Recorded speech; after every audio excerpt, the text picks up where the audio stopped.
Indian சிட்டிசன்ஸ்க்கு இப்போ problem start ஆயிடுச்சு. April மந்த்துக்கான GST பாசிட்டிவா வந்திருக்கு அப்படின்னு சொல்லிட்டு இப்போ நியூஸ் வந்திருக்கு. இதுல இருக்க ஒரு மிகப்பெரிய ப்ராப்ளம் அண்ட் ஒரு மிகப்பெரிய ட்விஸ்ட்டை டீடைல்டா பார்க்கலாம். ஜிஎஸ்டினா என்ன அப்படின்றத குயிக்கா அண்டர்ஸ்டாண்ட் பண்ணிக்கலாம். அதோட abbreviation goods and service tax. அப்படின்னா என்ன? நம்ம வாங்குற ஒரு சின்ன சோப்ல இருந்து கார் வரைக்கும் எல்லாத்துக்குமே கவர்மெண்ட்டுக்கு டாக்ஸ் கட்டுறோம். அதுதான் ஜிஎஸ்டி. இந்த டாக்ஸ் காசை வச்சு கவர்மெண்ட் என்ன பண்ணுவாங்க? ஆப்வியஸ்லி கண்ட்ரியை டெவலப் பண்ணுவாங்க. சச் ஆஸ் ரோடு போடுறது, கவர்மெண்ட் ஹாஸ்பிட்டல், மிலிட்டரிக்கு சேலரி எக்ஸெட்ரா. இது எல்லாத்துக்கான ஸ்பெண்டிங் நம்ம டாக்ஸ் மணியை யூஸ் பண்ணி பே பண்ணிடுவாங்க. இப்போ நியூஸ்ல என்ன சொல்றாங்க? ஜிஎஸ்டி பாசிட்டிவா வந்திருக்கு அப்படின்னு சொல்றாங்க. அப்படின்னா என்ன? ஏப்ரல் மந்த்துக்கான டாக்ஸ் அமௌண்ட் கவர்மெண்ட்டுக்கு நிறைய கலெக்ட் ஆயிருக்குன்னு அர்த்தம். நிறைய கலெக்ட் ஆயிருக்கு அப்படின்னா இதுக்கான அர்த்தம் என்ன? நார்மலா ஜிஎஸ்டியோட கலெக்ஷன் அதிகமாச்சு அப்படின்னு சொன்னா மக்கள் கிட்ட நிறைய காசு இருக்கு, அதனால அவங்க நிறைய விஷயத்துல ஸ்பெண்டிங் பண்றாங்க அப்படின்னு அர்த்தம். இதனால இன்டர்னலா எக்கனாமி நல்லா ஸ்ட்ராங்கா இருக்கு, விச் மீன்ஸ் ஸ்ட்ராங்கா ரன் ஆயிட்டு இருக்கு அப்படின்னு அர்த்தம். இப்போ இங்க ஒரு மிகப்பெரிய ட்விஸ்ட் என்ன அப்படின்னு பாத்தீங்கன்னா, ஏப்ரல் மந்த் ஜிஎஸ்டி பாசிட்டிவ்னு சொன்னதுலதான் ஒரு பெரிய ட்விஸ்டே இருக்கு. April month 2.43 lakh crore GST collect ஆயிருக்குன்னு சொல்லியிருக்காங்க. அண்ட் இது ரெக்கார்ட் ஆயினும் சொல்லியிருக்காங்க. இதுல என்ன ப்ரோ ட்விஸ்ட் இருக்கு அப்படின்னு கேட்டீங்கன்னா, இவ்வளவு காசு கவர்மெண்ட்டுக்கு டாக்ஸா கலெக்ட் ஆனது மக்களுடைய ஸ்பெண்டிங்னால கிடையாது. நம்ம இந்தியாக்குள்ள இம்போர்ட் பண்ற பொருள், முக்கியமா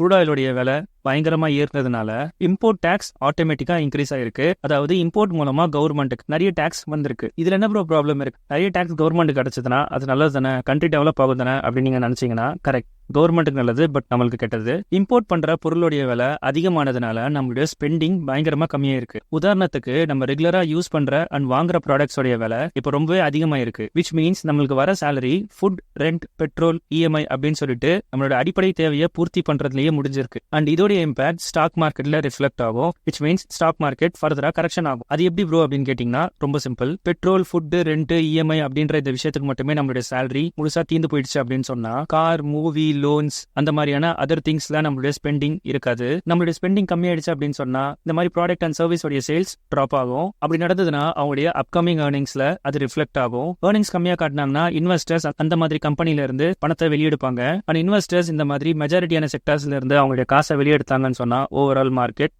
ஃபாலோ ஆகும். இப்போ உங்களுக்கு புரிஞ்சிருக்கும்னு நினைக்கிறேன்.